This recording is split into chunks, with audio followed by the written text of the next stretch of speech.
ہم انسان کی یہ فطرت ہے، ہم بہت زیادہ کی طلب میں گرفتار، ہمیشہ بھرے ہوئے رہنا چاہتے ہیں۔ خالی ہونا ہمیں نہیں پسند، اور لفظ خالی سے بھی ہم چڑھتے ہیں، جبکہ ہمیشہ بھرے رہنا ہی فائدہ مند نہیں ہوتا۔ جیسے بھری ہوئی چیز کا مقام ہے، خالی ہونا بھی نعمت ہے۔ اس کی وجہ سے جو فوائد نصیب ہوتے ہیں اس پر غور کریں تو اس کی اہمیت اور بڑھ جاتی ہے۔ وجود کا خالی پن انسان کو خود احتسابی کی طرف مائل کرتا ہے۔ رب سے ربط پیدا ہوتا ہے، تعلق مضبوط ہوتا ہے۔ ضمیر اکیلے پن تنہائی میں ہی جاگتا، ملامت کرتا اور اس کی برائیوں اور کوتاہیوں سے اسے خبردار کرتا ہے۔ خوش شناسی بھی اسی خالی پن کا تحفہ ہے۔ جب تک انسان تنہا نہیں ہوتا، اس کی ملاقات خود اپنے آپ سے بھی نہیں ہو پاتی۔ خالی پن ہی اسے اپنے آپ سے روشناس کرواتا ہے۔ اسے آگاہی اسی وقت نصیب ہوگی جب وہ اندر سے خالی ہو۔ جو چیز پہلے سے بھری ہو، بھلا اس میں کوئی نئی شے کب سما سکتی ہے؟ اس اکیلے پن خالی نہ رہنے کے بہت سے نقصانات بھی ہیں۔ وہ غصہ، نفرت، حسد، انتقام جیسے جذبات سے بھر جاتا ہے۔ جھگڑے اور زیادہ طول پکڑتے ہیں۔ وہ اپنی خطاؤں پر نظر ثانی، اپنے رویوں پر غور کرے تو کیسے؟ سیکھنے کے لیے بھی انسان کا خالی ہونا ضروری ہے۔ پہلے سے پر جگہ پر مزید کیا ٹھہرے گا؟ دل کی پاکیزگی کے لیے بھی لازمی ہے دل کو ماضی کے برے خیالات سے خالی کریں۔ نئے اور روشن خیالات کی تشریف آوری بھی اسی صورت میں ممکن ہے۔ موجودہ منفی تصورات جب اپنی جگہ چھوڑ دیں۔ آج لوگ اب اکیلے نہیں رہے، خود کے لیے بھی اب 2 گھڑی وقت نہیں، بہت مصروف ہو گئے۔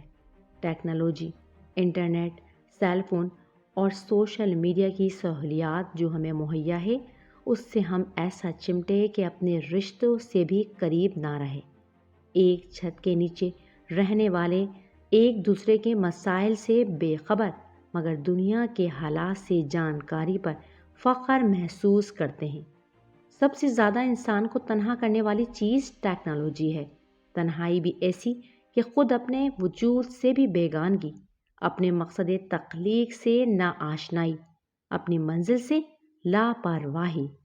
غرض وہ خالی پن بھی بدرجہ بہتر ہے جو سوچ دے ایسی کہ انسان خود پر غور کرے، اپنے مقصد کو سوچے، اپنے وجود کو پہچانے کہ وہ کیوں ہے اور کیوں آیا ہے، کہاں جانا ہے، اس کا رب اس سے کیا چاہتا ہے، کیوں دنیا میں اسے بھیجا اور واپسی کہاں ہے، کیا ہے اس کی منزل، کون سی سیدھی اور سچی راہ ہے، سکون سے وہ کیوں دور ہے اور اصل قرار کہاں ہے۔ اس راز کو کھوجیں جو اللہ نے اس کے اندر رکھ ڈالا ہے۔ زندگی کے اصل مفہوم سے آشنا ہو، انسان کی اصل حقیقت کو سمجھیں۔ زندگی گزر رہی ہے، گزر جائے گی، اس سے پہلے کہ ہمیں مٹا دے، ہمارا نشان ہٹا دے، اپنی پہچان بنائے، اپنا نام بنائے، اپنی زندگی کو معنی دیں، اسے با مقصد گزاریں، اپنے خیالات اور عادات سنواریں، اپنی شخصیت کو نکھاریں، اپنی ذات کے خزانے کو دریافت کریں، اپنے شوق کو پالیں۔ بقول اقبال، خود میں ڈوب اور پا جا سراغ زندگی۔